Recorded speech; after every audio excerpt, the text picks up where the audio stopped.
Lees-Galloway. Very much, Mr Chair. I know you had a range of options available. It's a pleasure to have been chosen from amongst those options. That's right. Mr Chair, I'd like to add my congratulations to the Minister and the Chair, John Boscawen. It's fantastic to see one of the wider class of 08 being promoted to such a prestigious position. I know Minister Joyce sort of jumped the gun on all of us and got straight into the Cabinet, but to be the second class of 08 to hold a ministerial warrant, congratulations to Mr Boscawen for achieving that. And it's also fantastic to see Heather Roy in the House. I know she was a passionate minister, and she was very keen on driving this legislation through the House. I know she also took her role as Associate Defence Minister very seriously, and as the Opposition's Associate Defence spokesperson, I enjoyed some of the exchanges we had and some of the opportunities we had to meet on some of the bases. And I know she was very well respected within the territorial forces and the wider forces for the role that she played. So it's great to see her here. Not a spare wheel by any stretch of the imagination. Certainly not a retread. It's great to see her in the House. But regarding the bill itself, this is a good, solid, piece of technical legislation that will make all New Zealanders better off. Everybody probably at some point in time has to purchase a vehicle, whether it be a new vehicle or a second-hand vehicle, through a licensed trader or just casually, often through Trade Me these days. It is something that most people do, and so to know that the rules and the protections around that activity are being tightened up in this way will be important for everybody, and although it'll probably sail by under the radar, I think everybody will appreciate the changes. Members have been reflecting on their first vehicle purchase. Mine was a 1979 Honda Civic. So the vehicle was a little bit younger than I am. Like Mr Hipkins, I'm rapidly approaching my 32nd birthday as well. But I went for a vehicle that was slightly younger. But I have to say I learned a lot about doing body work on a vehicle with that car, because it was an absolute rust magnet, and how it managed to pass warrant each time I'm not quite sure, but I learned a lot about how to deal with rust and how to reattach the exhaust pipe and all that sort of thing, just to make sure it got through warrant each time. If I'd had to display any details about that car when I'd sold it, I'd have been in a bit of trouble, I think.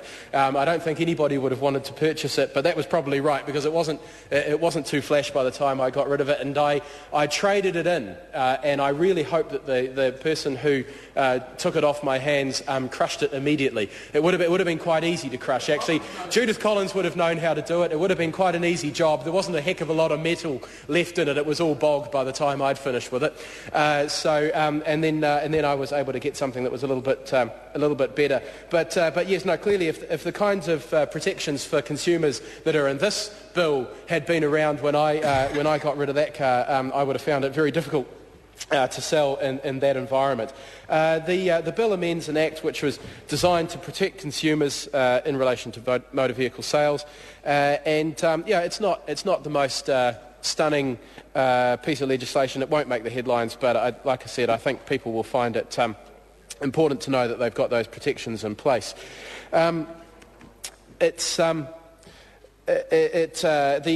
committee, the select committee, noted that it's important to distinguish between internet advertisements that offer the ability to enter into a contract to buy a vehicle, i.e. that more formal purchasing contract, as regards to the online advertisements which are effectively classifieds of the Trade Me style that is so popular these days, and that's a very important distinction to make. We support that distinction being made. We don't want to make it too onerous on the casual car sale for the person trying to sell that car to have to go through too many hoops to be able to do that. So that's a good recommendation coming back from the select committee. It's an interesting one, going back to that issue of crushing. Removing the requirement for transactions between traders and wreckers to display a CIN. Maybe this is what happened to my 79 Honda Civic. And of course the purpose here is to display information to Mr. Chair. Ian Lees-Galloway. Thank you, Mr. Chair. And the purpose here is to display information to consumers. It's not necessary for trader-to-trader or trader-to-wrecker transactions. And so again, this is removing unnecessary compliance costs and just making life easier for people working in this environment, for traders working in this environment. Really good to see that the bill increases the financial limit on the jurisdiction of the Motor Vehicle Disputes Tribunal from $50,000 to $100,000. This is an area, again, where I have a little bit of experience. I did purchase a... I did purchase a vehicle. I don't have the kind of experience that you might expect from Aaron Gilmore. I don't have the technical. I didn't invent the process, nor did I invent the car, and I certainly didn't lecture in the. I didn't lecture in the field. But I'll come back to that point, Ms. Mackey. But I have been on the receiving end of what I thought was a pretty dodgy transaction, a pretty dodgy deal from a motor vehicle trader, and we did end up in the disputes tribunal. Luckily, my dispute was of a small enough figure that we were able to go to the disputes tribunal. But I know that there are plenty of people who would have preferred to have taken that option rather than the more formal, more complex option of going through the courts to resolve a dispute which would easily fit into this $100,000 realm. And so it's great to see that extension. That'll make things a lot easier for people who feel as though they've been hard done by. And it means that both the trader and the consumer can go and get a reasonable outcome, an outcome which is...